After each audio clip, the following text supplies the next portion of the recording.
Okay, so I guess now I have to live up to that introduction. uh, and yeah, I appreciate the opportunity to join you all, and we could begin with meditation for I guess about 15 minutes, and just encourage people to sit comfortably, whether it's sitting on a meditation cushion, sitting in a chair, whatever is comfortable. Main thing is making yourself comfortable, so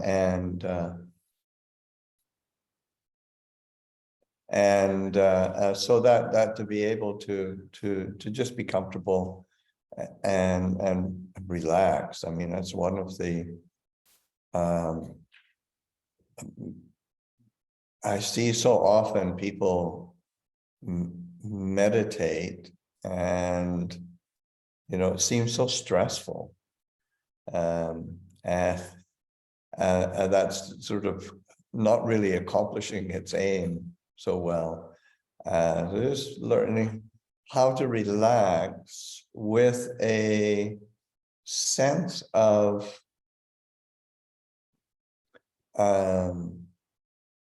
alertness and presence. If anything, that say the hallmark really of meditation is the alertness and attention, and being able to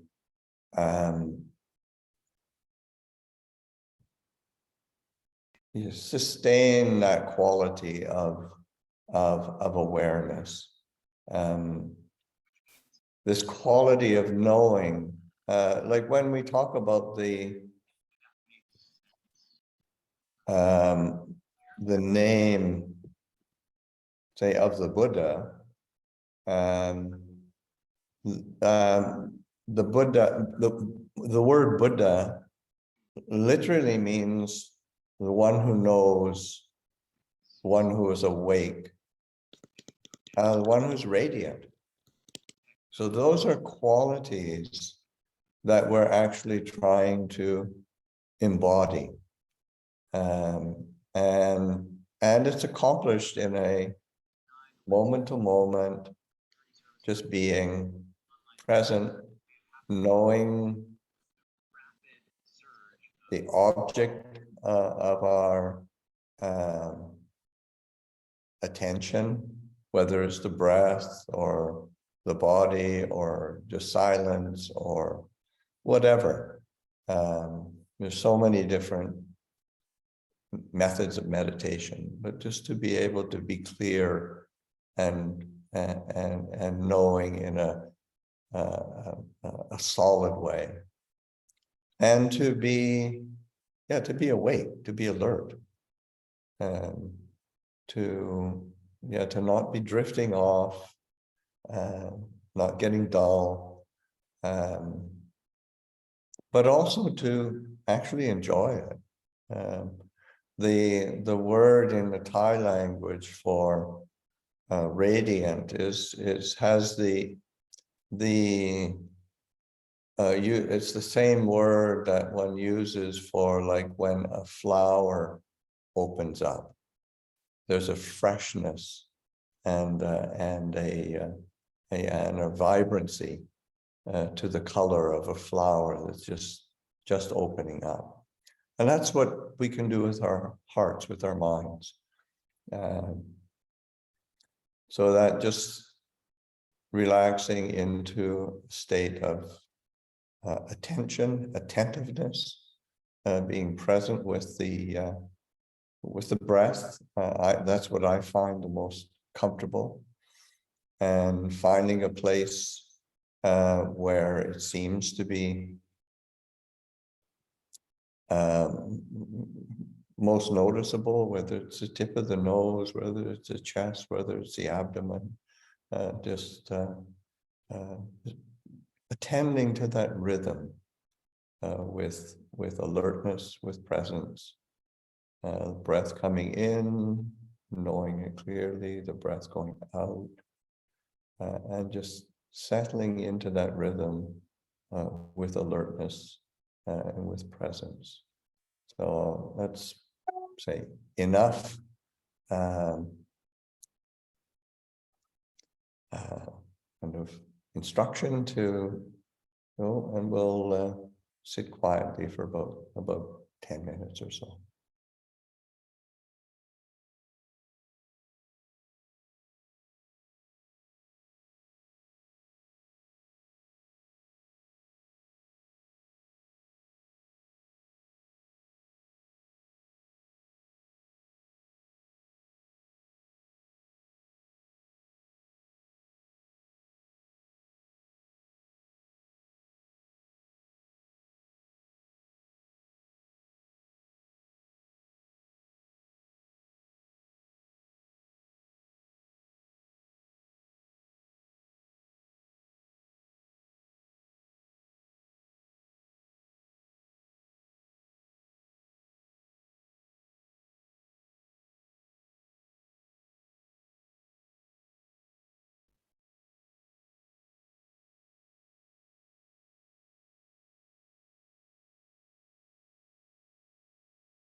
Okay.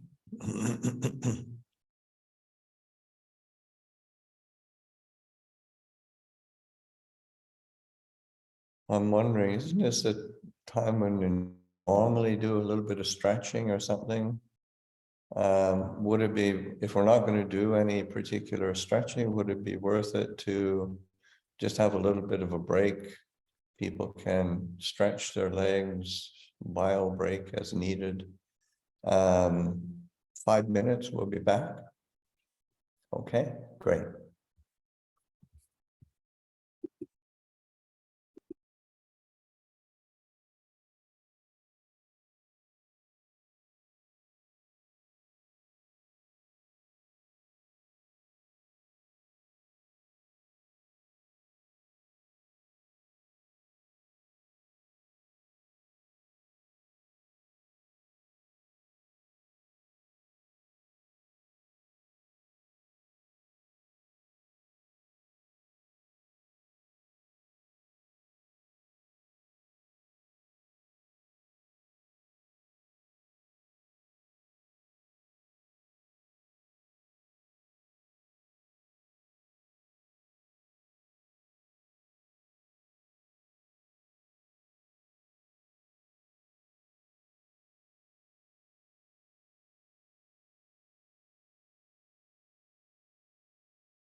Okay. More or less back. I think so.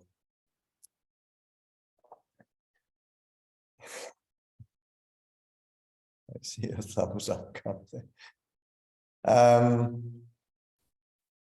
Yeah, so this evening, and bringing up, a theme. I think that well, Jill actually suggested, but there's all sorts of ways of approaching it, and the theme in Buddhism. There's a word that's used, the term becoming, and oftentimes doesn't actually mean anything. I mean, what is it?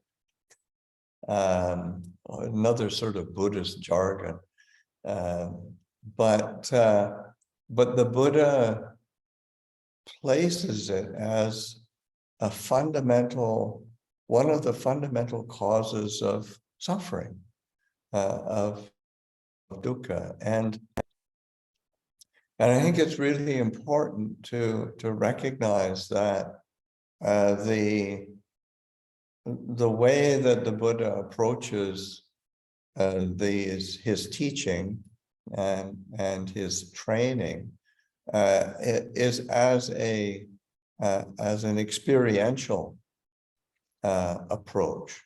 It's not an idealistic approach in the sense of trying to make oneself to conform to some sort of ideal the Buddha or anybody else has set out for one, or some idea that we should be or not be.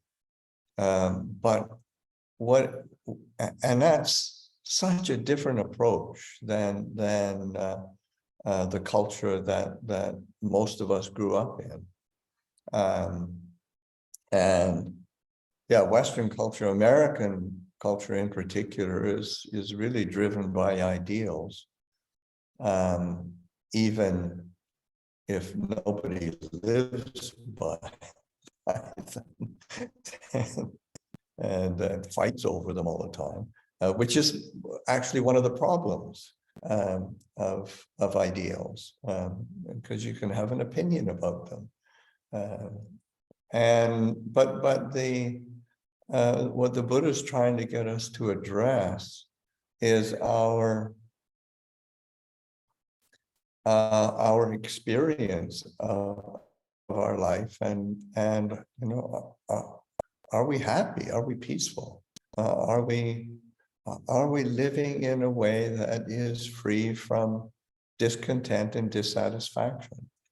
And then the Buddhists say, well, in reality, there is this experience of dukkha, and usually it's translated as suffering, which is pretty narrow of a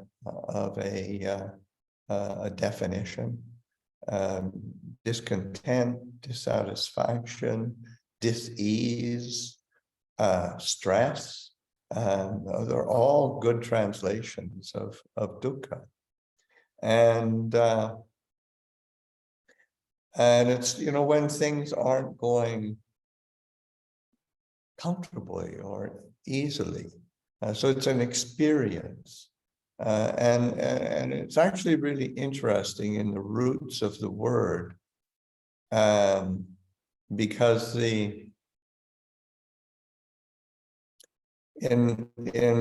because it's a pre-Buddhist word. In many things, the Buddha just used words that already existed. And in some cases, he actually kind of coined his own phrases, but for the most part, he just picked up words that were there. And the word dukkha is a word that was in ancient Indian languages, and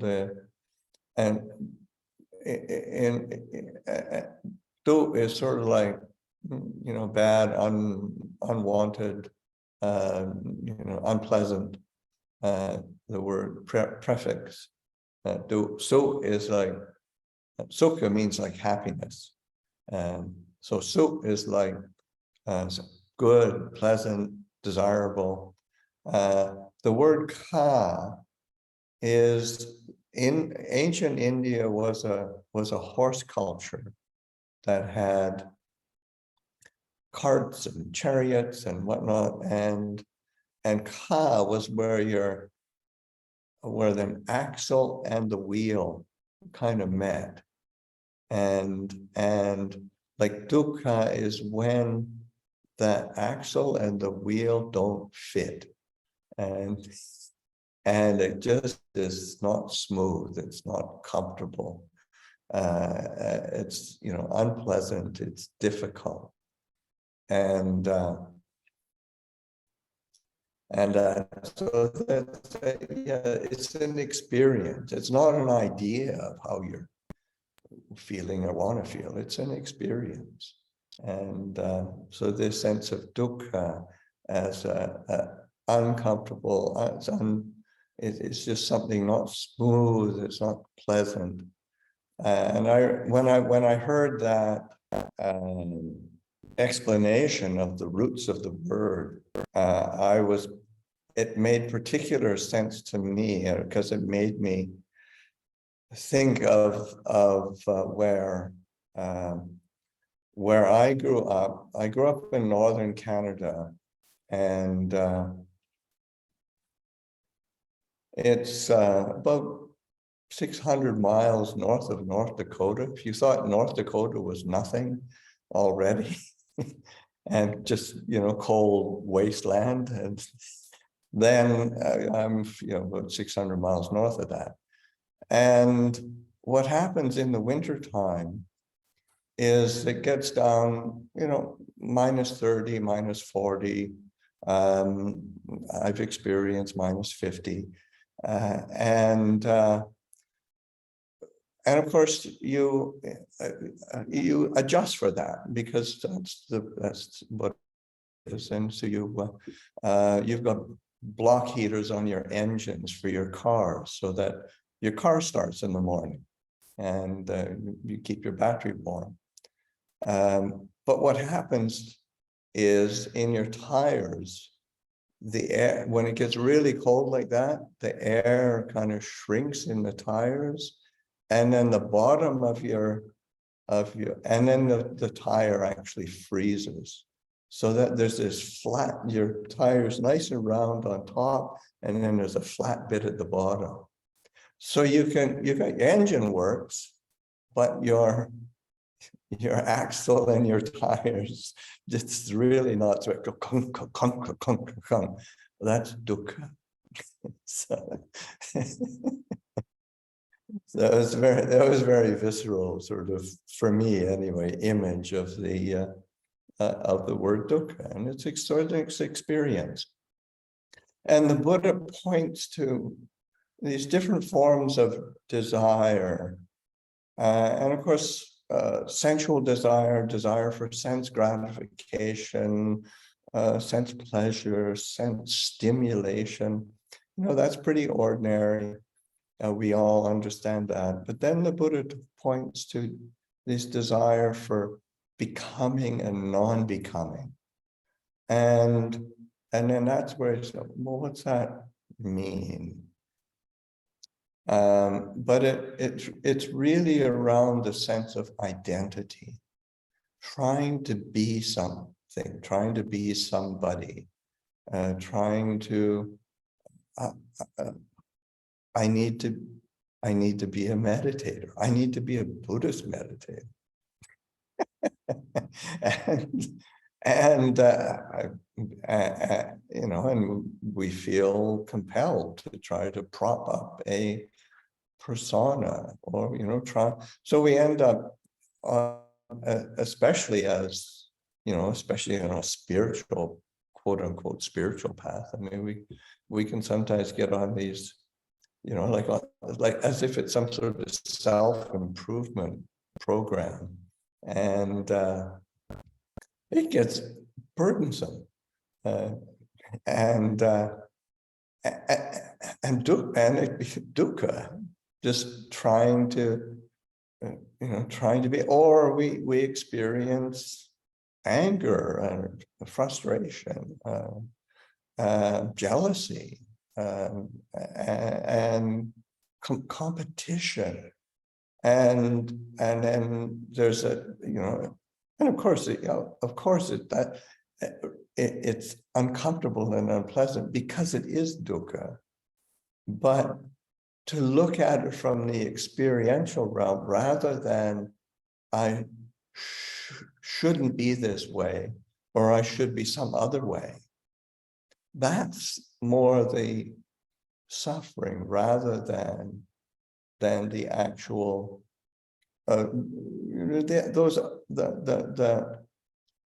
that sense of anger and ill will, or of fear or jealousy or whatever. Those are very human emotions and qualities. And yes, we need to work on them. Yes, we need to be cultivating, but to not get caught in that the round of say of judgment that can be so much a part of, and that's really where the suffering lies. There's a discomfort and dis-ease with negative emotions, but it doesn't need to be more complicated than that, in terms of that becoming energy of I've got to be something else. I've got to, but if this is why in Buddhist practice, the cultivation of mindfulness and wisdom, discernment, is just sort of seeing things as they are, seeing things in their true nature. It's like this. And when it's seen in that light, then we can start letting it go, or we can start loosening our grip on it at least. Which is really helpful. So that sense of recognizing, oh, this is painful, this is difficult. Do I really want to carry this around with me? Do I really want to share it and spread it out? So then there's a bit more space in it. But when we identify, that sense of self kicks in, and we identify, this is what I should be, what I need to be, what I have to be. I shouldn't be this way. I shouldn't have these feelings. Then it becomes this push and pull internally that keeps us off balance and keeps us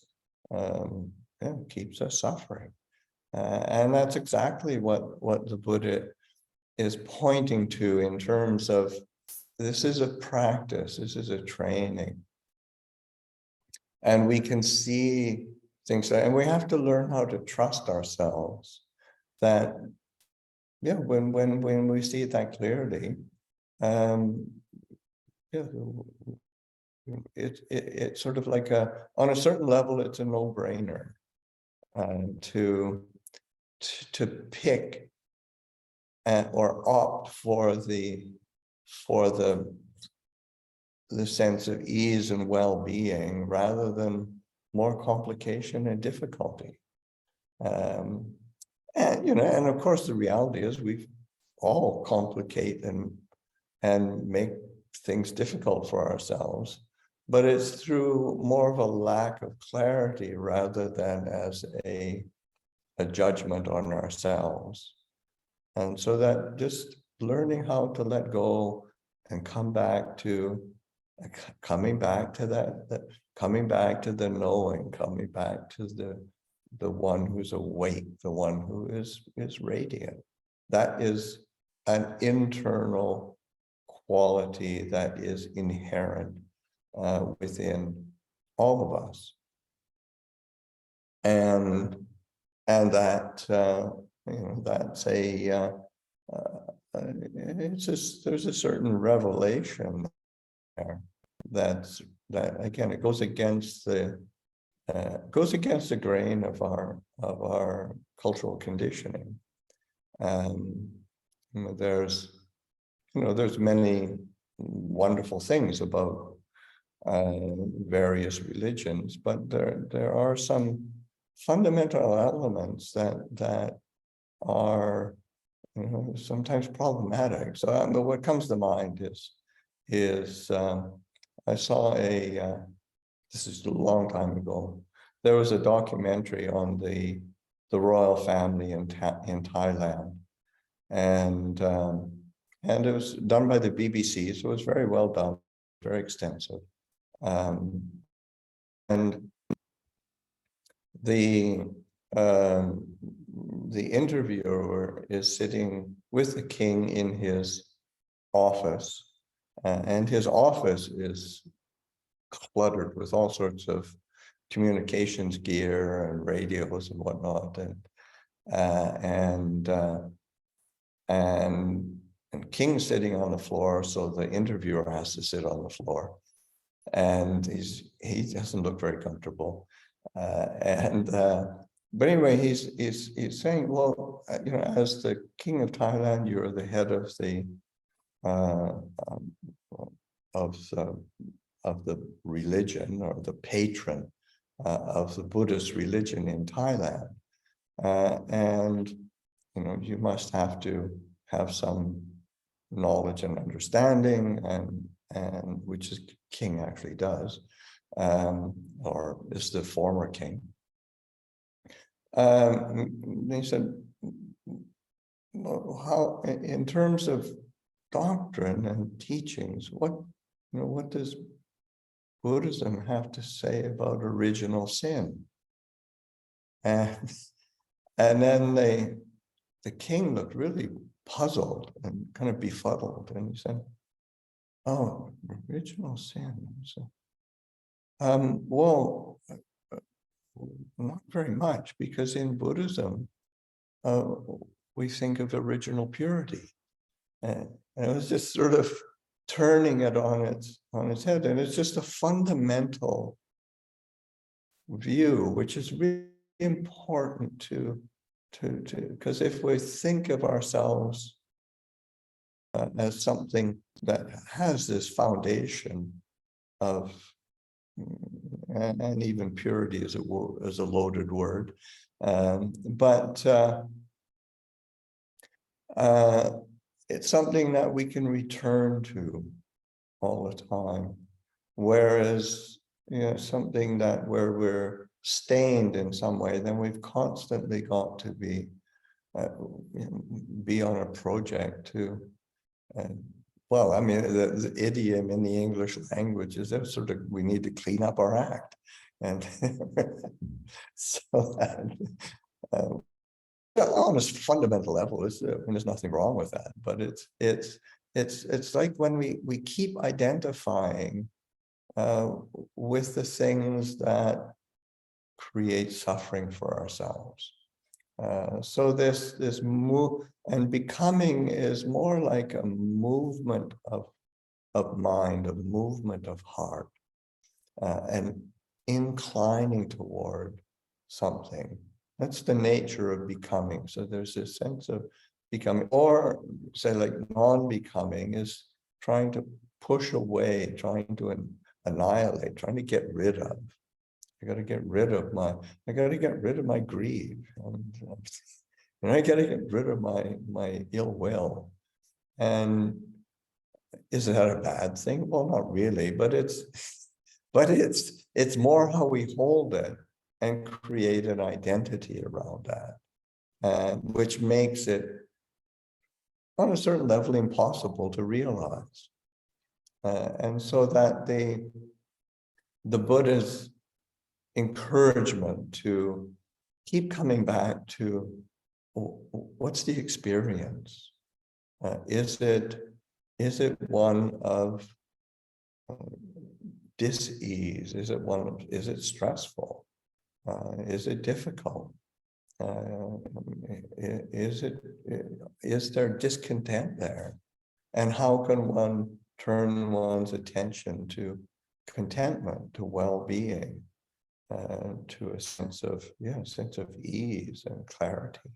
So those just bringing our practice and our daily life, because there isn't really a separation in those, and to come back to that sense of what's the experience, what's the feeling, and how to work with that. So the sense of and start to recognize that when the mind is moving or the heart is being compelled, because you can feel that physically, and just get that sense. Okay, can I relax around that? Can I just get some ease around that?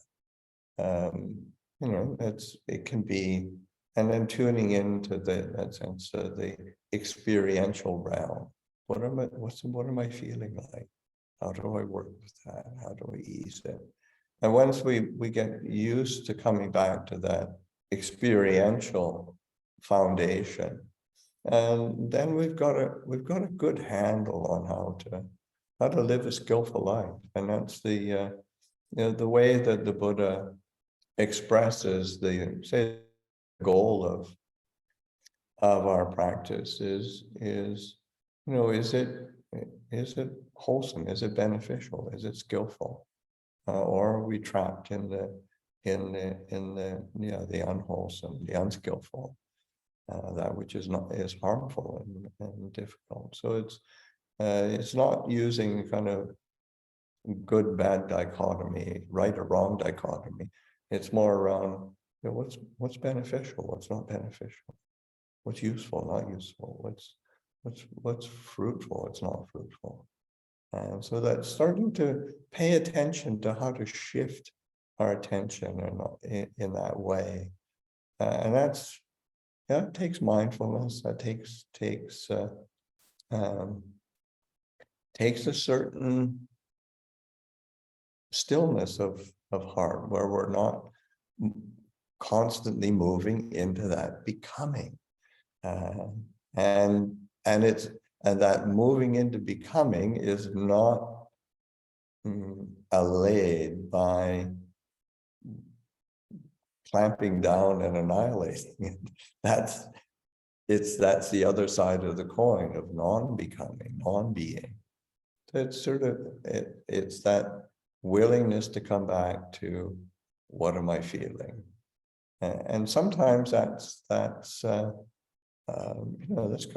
can be quite intimidating, and we have to be willing to relax into that, and that's where trust is like in Buddhism is oftentimes, quite rightly sometimes, but it's quite very much portrayed as a wisdom teaching. But to me, the elements of faith and trust and a fundamental confidence that's not just based on ideas is actually much more powerful and much more conducive to understanding and penetration. Yes, there is a certain intellectual wisdom framework, but it falls apart pretty quickly once you start really practicing. And you have to learn how to trust yourself. You have to learn how to trust the teaching. You have to learn how to trust the practice. Well, those are some reflections for this evening. We've got some more time to do some Q&A. I'll open to questions.